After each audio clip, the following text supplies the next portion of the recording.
So, Senator, let's touch the most contentious issue in the country right now, the Constitution Amendment Bill number 3. What is your take in the overview? Well, first of all, the bill itself violates even the views of the people who advocated for it. You will know that Zanu PF at a Congress in Bulawayo brought this so-called resolution number 1. And then in Mutare, they also called for resolution number 1. And the resolution number 1 says that they want to extend the term of office of the president. That's what the Zanu PF delegates wanted. They were wrong, but that's what they wanted. But what the bill goes on to say is to take away the rights of the very delegates of Zanu PF to vote for the president.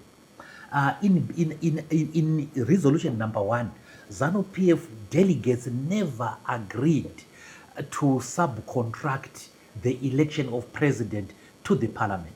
So that's problem number 1. Problem number 2 is that the bill is itself illegal. In terms of the constitution, you cannot put a clause that deals with the extension of term together with a clause that talks about the benefit of the extension to the incumbent in one bill. You can't do that. And the constitution is very, very clear. You have one amendment that talks of extension of term and another amendment that talks about the benefit by the incumbent. And the two must never be in the same bill. In this bill, the two things are juxtaposed together. And yes, they are bunched together. And that is illegal. The bill itself is illegal. The law is illegal and violates the constitution. That's point number 1. Number 2.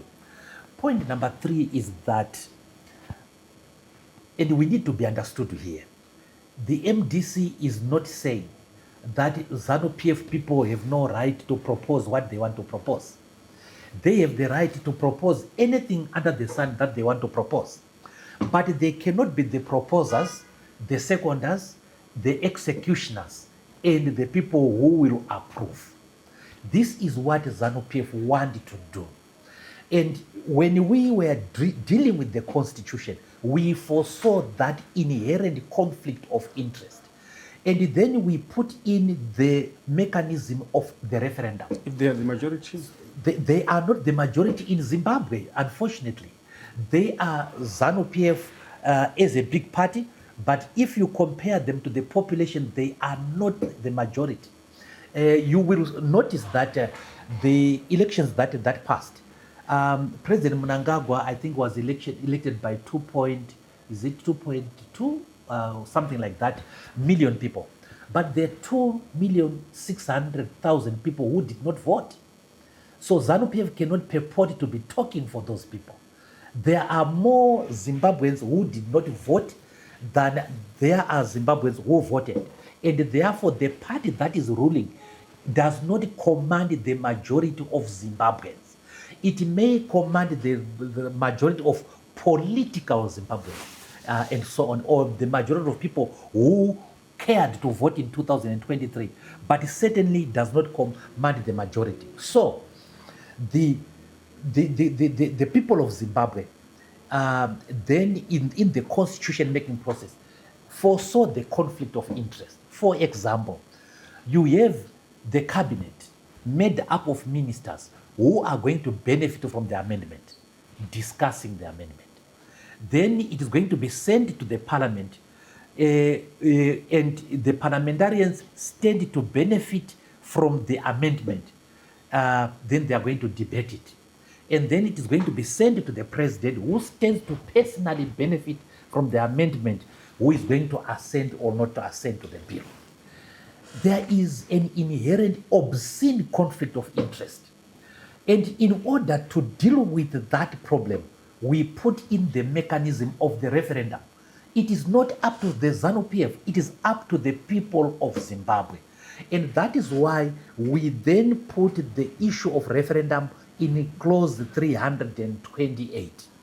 And we have already said that a clause which seeks to extend the term limit of the president should be subject to referendum. And a clause that seeks to amend that clause which says that the incumbent shall not benefit must also go for referendum. So there must be 2 referendums in this country.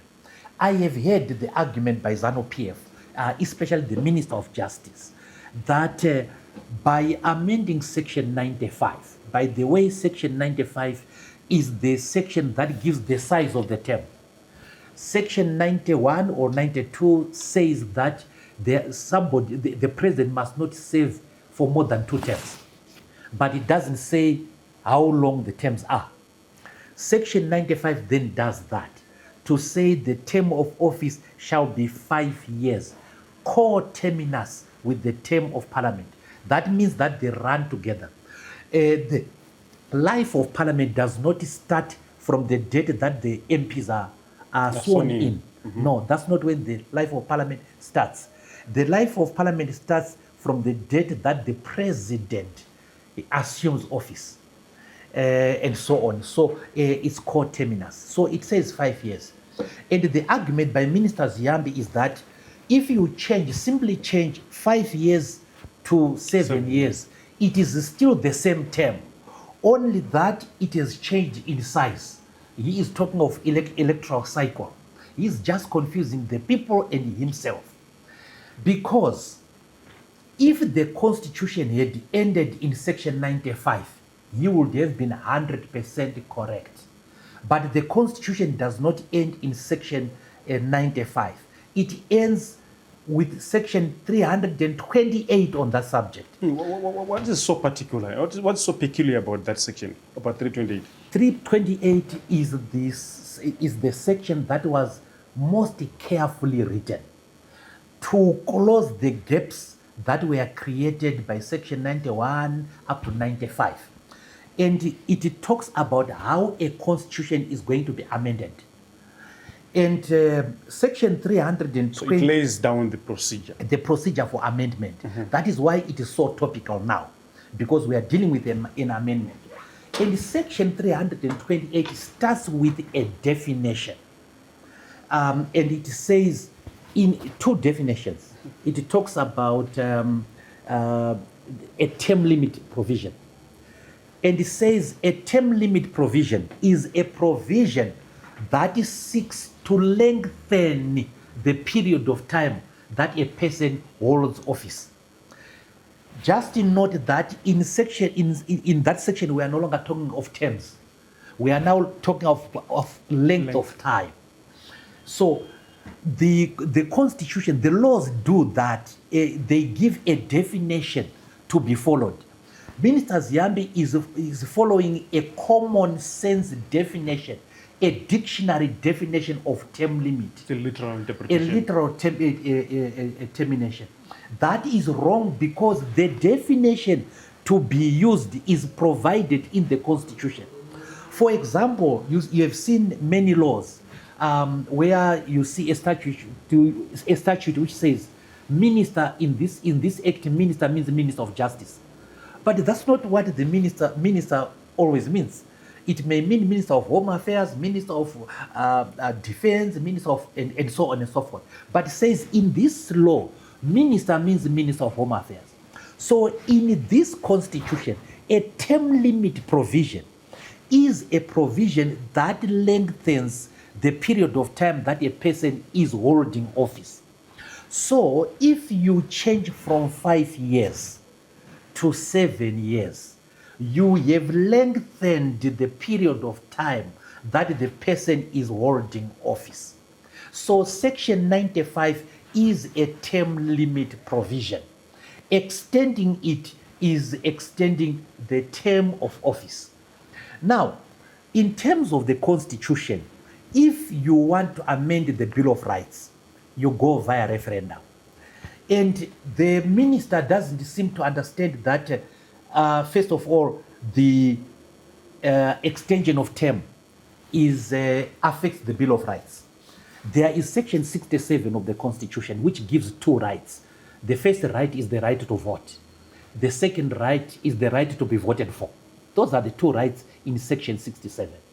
Now, what that means, if we bring them home now, what that means is that for a person who is a voter, who voted in 2023, his legitimate expectation is that he is going to vote in 2028 should he so wish. Is contracting the president, the MP, for a 5-year term. For a 5-year term. Not aware of the 7 years. He is not aware of the 7 term. And he is saying, I will vote for this MP for these 5 years. And when his term expires, I will exercise my mind on whether I'm happy with him or not and vote him back or vote him out. So his right to vote is time specific. It's time bound. It's in September 2028. If then all of a sudden you shift that date from September 2028 to September 2030, for those 2 years you have suspended his right to vote. Similarly, a person who wants to be voted for will be this time and say, I will not participate in 2028, 2023. Or I was defeated in 2023. I want to do better in 2028. And it's my right in terms of the Constitution. To be voted. And I start working on it. And all of a sudden, the Politburo says, a conference of a party says, we want to defer that. It means my right to be elected, to be voted for, is being shifted, is being deferred. Changing rules of the match. Yes. Why is the match still and on? Therefore, it is a violation of rights. That's point number one. Point number two is that it says that when amending a term limit provision, you amend it as if you are amending the Bill of Rights. That is via referendum. And it goes on to say in section 328, subsection 7 now, it says, notwithstanding anything in this constitution. Subsection 7. Yes, notwithstanding anything, the extension of term shall not benefit the incumbent. So, even if Minister Ziyambi today was to put 7 instead of 5, in section 95, he will have to come to section 328, which will tell him that notwithstanding anything in this constitution, the term limit shall not benefit the incumbent.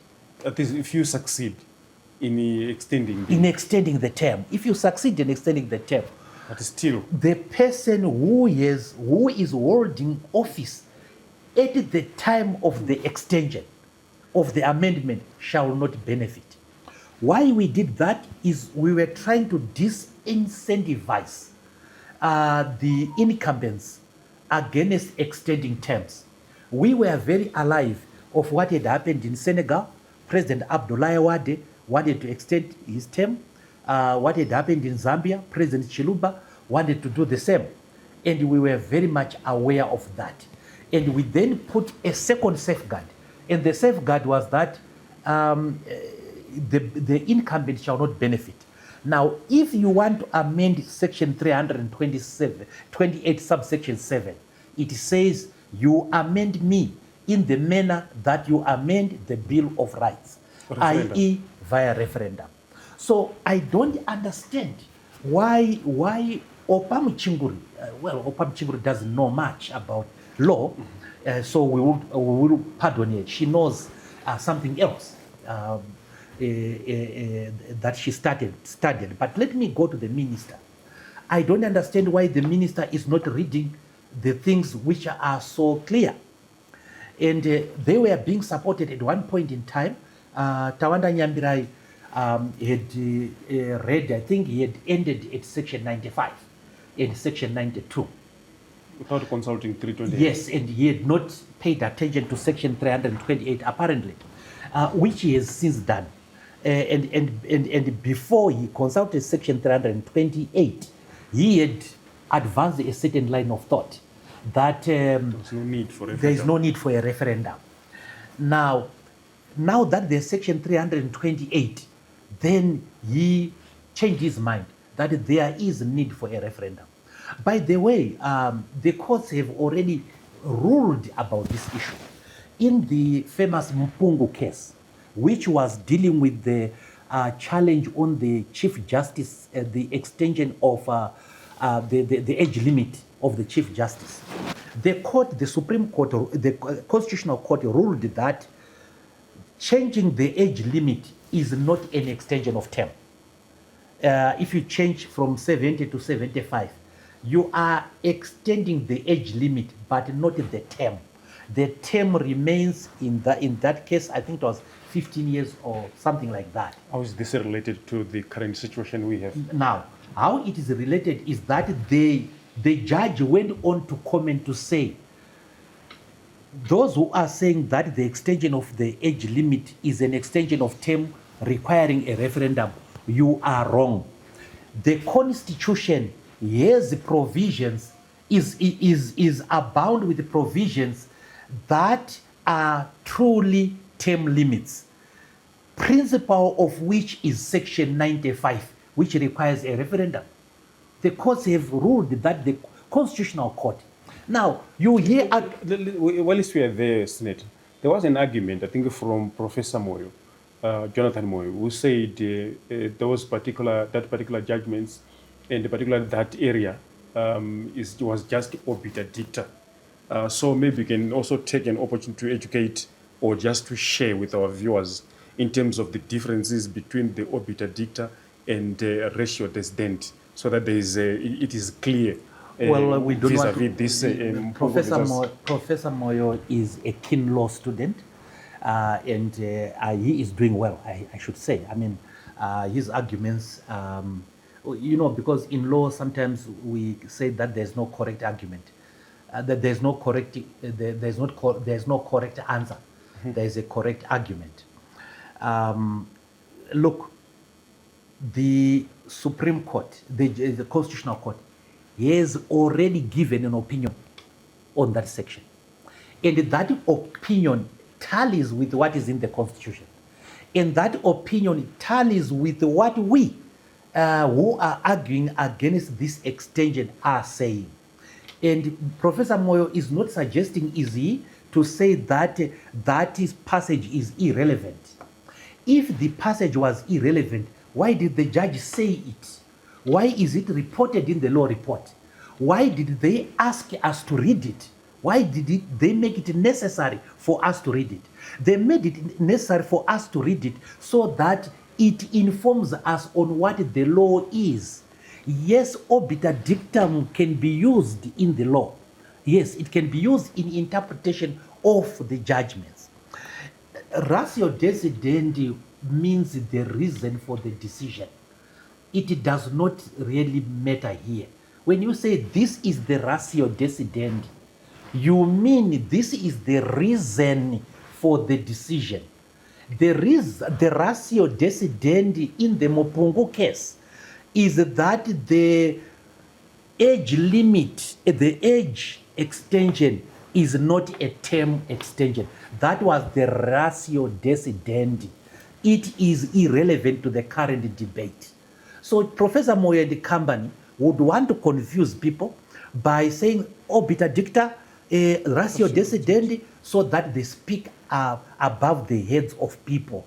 Ratio decidendi simply means the reason for the decision. How did the court arrive at that decision? Yes, and why it arrived, why the court arrived at that decision. Mm-hmm. And the reason why it arrives at that decision is that it is an age limit, not a term limit. Mm-hmm. Now, when it comes to Section 95, the court then said that is an example of a section that is a truly age limit, a term limit provision. Mm-hmm. The court there had read Section 328, especially the definition section. But there was also another argument that someone was pushing to say no, but courts are not bound. Especially the Constitutional Court is not bound by its own decision. They can move away from that interpretation which they made earlier. It is correct. It is that I think it was a Method Njovu, one of the advocates who argued that the court is not bound by its earlier decisions. Yes, yes. Unless there is a superior court, it's a correct argument. However, there is what is called that there is need for consistency by the courts, and that principle does exist as well. So the need for consistency and the need to place meaning to the Constitution will tilt the argument in favor of the people who are against this. I may pose a rhetorical question. If this section that deals with the age limit of the president should not be subjected to referendum, what remains to be subjected to referendum anymore? So why did the legislature? Because what is also important, and Professor Moyo and Company and the Minister of Justice are not paying attention to this goal, this important rule of interpretation, the intention of the legislature. What was the intention of the lawmaker when they wrote this? What was in your mind? In other words, crudely speaking, what was the intention of Mr. Mwonzora and Mr. Mangwana? What was their intention? And we will tell you that the intention was to make sure that the term limit, anybody who wants to tamper with the term limit, faces the people. And if they win, they will not benefit. And should they win in the first round, they have to face the people again to say, I, Douglas, have to benefit. We then go to referendum. And we went on to say, these referendum, these clauses must not be in the same statutory instrument, in the same legal instrument, right? Mm-hmm. And the referendums must not be within 6 months of each other. The intention was to make it as difficult as possible. But most importantly, if you look at the intention of the legislature, you go back to the starting of the Constitution, because you have to read the Constitution as an organic whole. And the Constitution starts with these important words: we, the people of Zimbabwe. And then it goes on to talk. But they were saying the people that they want to give this mandate, this privilege, the parliamentarians, they voted them, they represent the people's interests. That is not correct. The people of Zimbabwe is not equal to parliament. You can't say, if I say we should kill someone and I kill you, I haven't killed parliament at all. I haven't killed Mr. Chabangu, who is your MP. So that is not correct. When they say we, the people of Zimbabwe, they mean exactly that. The people who voted for this referendum. The people of Zimbabwe brought this referendum, by the way, in 2 ways. They brought this constitution, by the way, in 2 ways. The first way was during outreach by saying what should be in the constitution. The second was by voting it in a referendum. So they are saying, we, the people of Zimbabwe, commend this constitution. And by the way, when people were voting in 2023, did we know that we were voting for an extension of term? It was not an issue. We were voting for what these people put in their manifestos that we read. What is your response, Senator, to this argument which they are pushing again, to say they want to cure toxicity that has characterized our politics, that has characterized our elections, that there have been always violence, there have been always disputing of elections, and they want pretty much to cure this through this bill? It is absolute rubbish. That's argument number one. It is absolute rubbish. Argument number two that they are putting, just to add on to what you were saying, is that there is need to complete the projects, development projects. Mm-hmm. Now, who says development projects need 7 years to complete? Number two, did the projects start on the same day? No. So what happens to a project that started in 2023 vis-a-vis a project that started in 2024, or a project that starts in 2028? If you were to look at that argument, so don't finish, they can seek another extension. Then it will be a moving target. Then the other one, sorry, that you talked about. Sorry, I got lost. The first, their first argument. Toxicity. Yes, sorry about that. The issue of the toxicity. Now, what brings about toxicity in politics? It is brought because there are no electoral reforms. Electoral reforms, among other things, which punish offenders, electoral offenders. So you will notice that people commit electoral offenses, they are let to get away with it. They kill people, but they are allowed to retain their seats. They engage in electoral malpractices, but keep their seats. So that is the cause of toxicity, because it is the cause of disgruntlement. So what we simply need to do is to deal with electoral reforms, reforms that guarantee the secrets of the vote, the security of the vote, and the security of the voter. Now, who says that toxicity will end after 7 years? Who did that scientific research? There are some countries like the United States, their election cycle is 4 years. There is no toxicity there. There is no electoral toxicity there, and so on. And there is, we have South Africa, which is not 7 years, and so on and so forth. So what is it that they are going to do in 7 years that is going to suddenly cure the mind or the heart of the mother whose son was murdered in 2008? What does 7 years do to that? To that hate that a person goes through? A person whose livestock was taken and was slaughtered at the bases, will his grievance go away after 7 years if nothing else is done? So the wound will still fester. 7 years, actually it will become worse and worse. So that argument does not make sense. They are trying to save face. Here is a regime that is, number one, cheating its own supporters. Its own supporters, the Zanu PF supporters, they have been shortchanged. They simply asked for extension of the term of office of President Mnangagwa. Now they are being told that you are now subcontracting your right to vote. They didn't vote for that. They didn't also, in amendment number 1, they didn't say that remove the delimitation functions from ZEC and put it in a delimitation commission appointed by one man, the president. They didn't also say in their Congress that put the voter registration in the hands of one person, appointed by one person.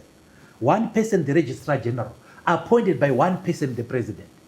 Now, they did not ask for an imperial president. That's not what they said. What they said, wrongly or rightly, is that they wanted their president to push 2 more years. They didn't subcontract their right to vote. So this is a criminal act that the propotents are doing. And they are shortchanging their own party. They are shortchanging the people of Zimbabwe. They are trying to shortchange the people of Zimbabwe by refusing them the right to vote, the right to voice on the amendment. If they were confident of what they are trying to do, why are they trying so hard to avoid the people? 2 days ago, a couple of days ago, I was speaking to former Zanu PF member, Temba Mliswa. He said he likened this whole process to a football match where the current administration would require extra time to cover for injured time, wasted time, and so on. And therefore, there must be an extension to fulfill the things that couldn't be done because there were disturbances. Yes, and Temba Mliswa talks about COVID. I think the justification he gave was COVID. There was COVID. But COVID was not in this term. COVID was in the last term. And COVID happened when we had the 2008 to 2023 parliament. So it is that parliament that lost 2 years. It is not that parliament which is seeking an extension. It is this parliament which has not been disturbed by anything. There has not been lockdown in this parliament. So what is Themba Mlisa talking about? He is just talking in order to get relevance, but he knows that it is wrong. He knows, because he was in the last parliament, that we were disturbed by COVID. We could not go to the constituencies. He could not go to Norton. It is not us who sought an extension of term. It is the people who have not been disturbed by anything who want extra time. So if we are to take his analogy, the 2018 to 2023 MPs could have justifiably asked for extra time because there was injury time, right? But there has been no injury. There has not been any game stoppage from 2023. So what extra time is Muzukuru Themba Mlisa talking about? His analogy doesn't make sense.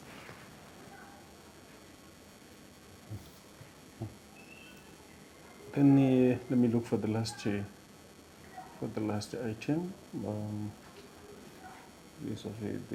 Okay.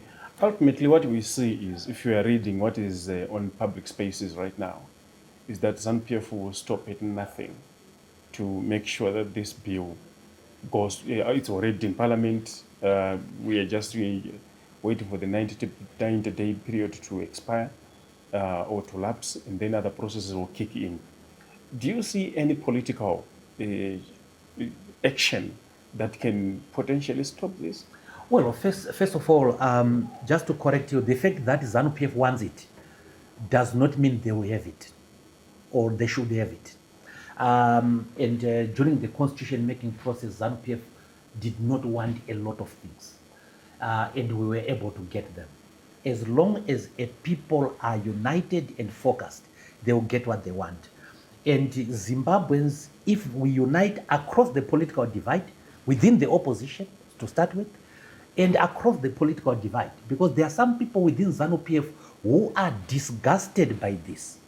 There are some people who are in parliament. I think one of the MPs in parliament is Richard Changrai, who came out, and another young man. They came out saying that, yes, they would get to stand to benefit, but this is wrong.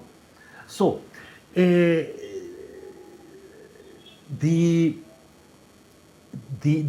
bill is stoppable. And guess what?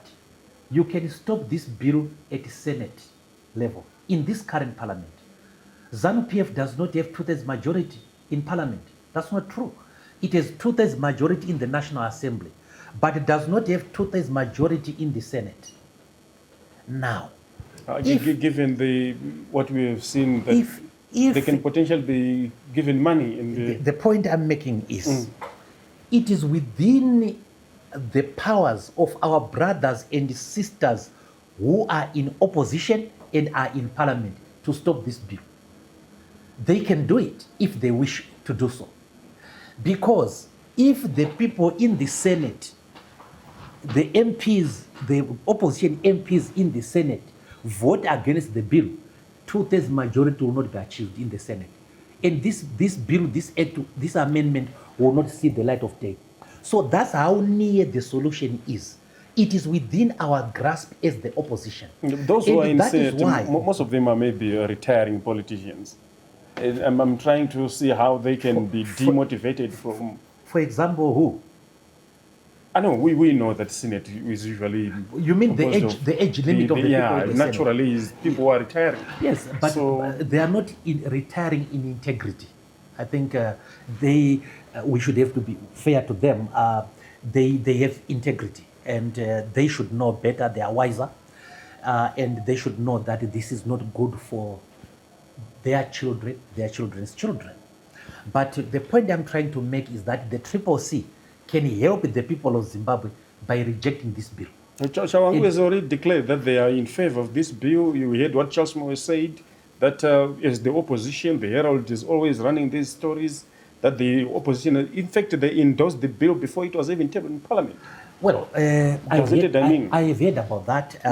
Fortunately, unfortunately, I have had a private moment with Senator Chabango myself regarding the bill, the need to extend, and so on and so forth. unless his mind has changed. At one point in time, we talked about this to say this is wrong for Zimbabwe. And what they must do as a parliament is to act not in their interest, but in the interest of the people of Zimbabwe. But the point I'm making is not whether they will do it, but that it is possible, should they so wish to do it. It is possible for the Triple C, as one party, to stop all this nonsense. And that is why we are saying in the opposition, we must come together, we must reason together, we must talk together, and stop this, which is coming. It is not good for Zimbabwe. Look, there is a lot of disgruntlement even within Zanu PF itself. It will be very presumptuous of them to assume that everybody in Zanu PF is happy about what is going on. I've heard many people in Zanu PF who are against this. And we need to unite to stop this. And when we stop this, we are not stopping President Mnangagwa from enjoying anything that he is supposed to enjoy. The people of Zimbabwe gave him the mandate in 2018. They gave him a mandate in 2023. They've given him what they could give him. And if he wants anything extra, he has to go back to them and request it. And that is why there is that provision for the referendum. He doesn't just take it himself. These MPs, by the way, they are also bound by the term limit provisions because they are bound by Section 320 and Section 328. And by the way, they say the amendment covers them, but it doesn't completely cover them. Yeah, so you have a situation where you may have a president without a parliament.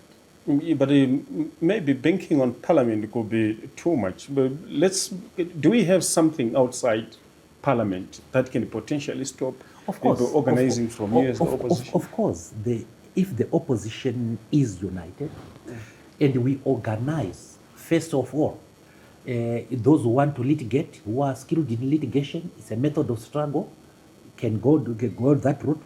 Those who want to organize people, to educate people, to advocate to the people the real nature of this bill, can do that, go to the people and explain to them.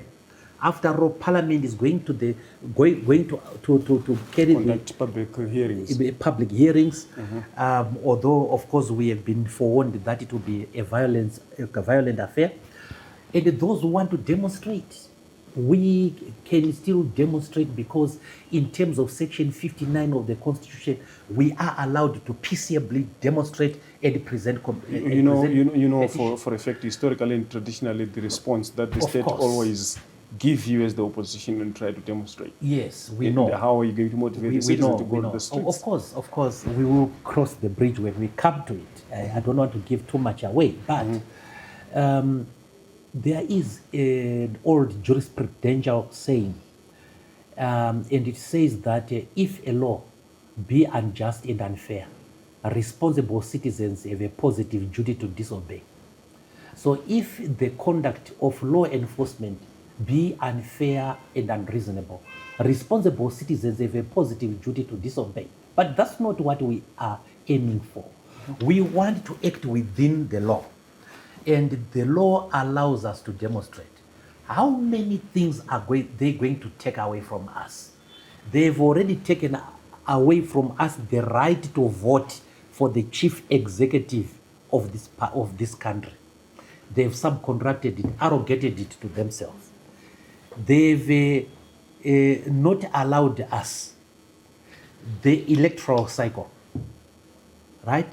That we voted for, the 2 years, the 5 years. They've not allowed us the right to say whether the incumbent must benefit or not. Now they are not going to allow us the right to demonstrate again. Now, if they take everything from us, what do they expect us to do?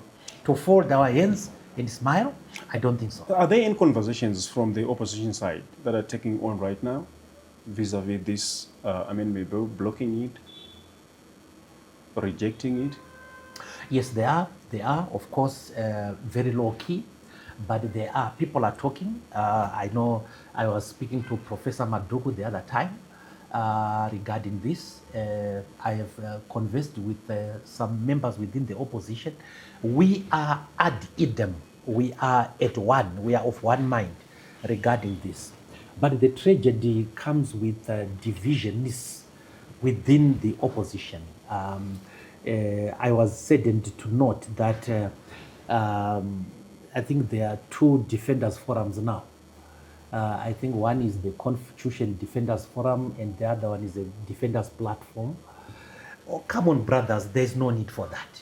It is important at this point in time to put egos aside. It is important at this point in time to ignore our political fiefdoms and focus at what is in the best interest of the people. What is in the best interest of the people is that we must stop this amendment. What the people will do next year, 2008, who they will vote for president is their affair. We will contest each other when that time comes. But this is the right time that you still want to preserve. Yes. So at this point in time, we have to preserve that right. We have to unite to preserve that right. In other words, we have to unite to preserve what to fight for, what to contest for. And as Zimbabweans, I think we are duty bound as the opposition leaders to throw away our differences. It is time to forget. I've heard people say, this one recalled me from parliament, this one did this to me, and so on and so forth. If we were going to look at what each one did to each other, we will not be able to heal.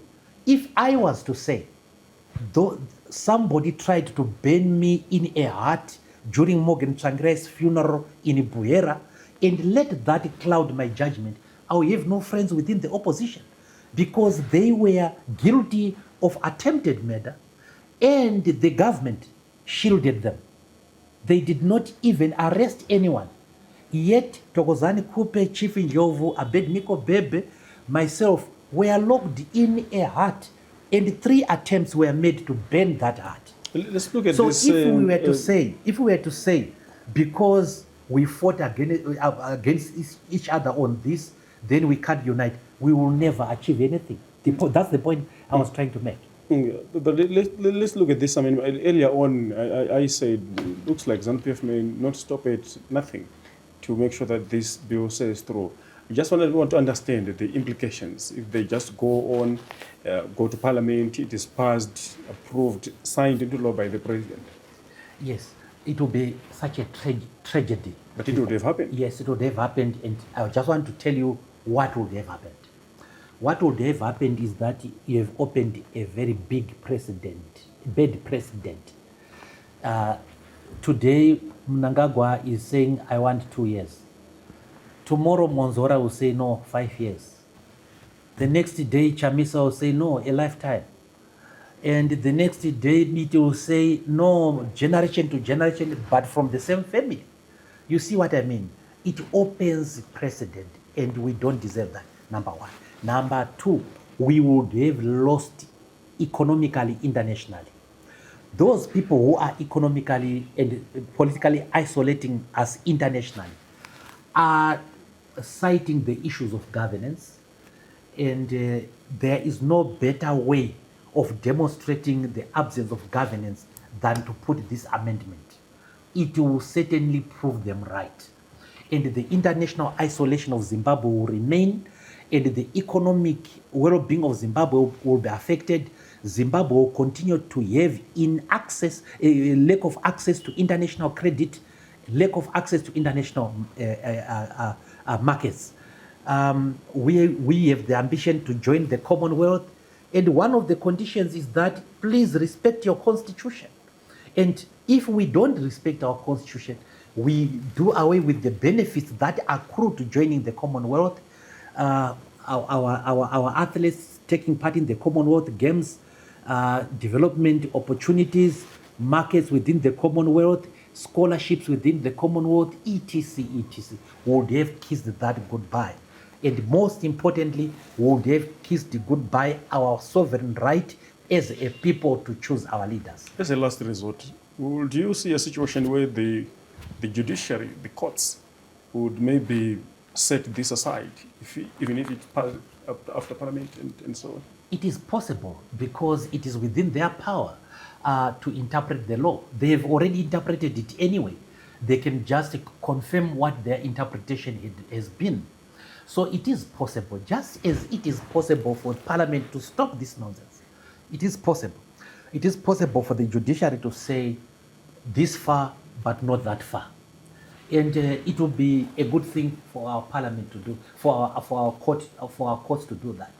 Because look, they have been criticized quite a lot, and credibly criticized for making political judgments. Here is an opportunity of making a purely legal judgment. Minister Ziyambi, when he hears term of office, he is hearing about 5 years or 7 years. And when he hears of a term limit provision, he is hearing of a provision that limits the number of terms. But the definition that he is using is the dictionary one. There is the legal definition placed right there in the Constitution by us, the legislators, to say in this Constitution, when we say term limit provision, we are talking of a provision that lengthens the period of time that a person is in office. Senator, we have spoken at length. Can you just give our viewers your departing shots? Oh, thank you very much. To the people of Zimbabwe, we are at historic crossroads. This is the time that we must unite. Unite to defend our country. Unite to defend the legacy of those who fought in the liberation struggle. They fought, among other things, for one man, one vote. They did not vote for one parliamentarian, one vote. They voted for one man, one vote, universal suffrage. All those people who perished in Chimoyo, Nyadzonya, Dugwe Camp, Freedom Camp in Zambia, and in the far away lands, perished in the Indian Oceans as they were going for training. All those would have perished in vain if we allow one of the ideals of the liberation struggle to be abrogated. And also, we want to say it is time that we must unite and defend our freedom, our right to vote. Our right to vote for a president of our choice is being taken away from us. It doesn't matter whom you are going to vote, Mnangagwa, Chamisa, Mwonzora, Biti, it's your choice. But it is a choice that you are allowed to make. And it is a choice that has been taken away by these people. And we must resist them. Thank you.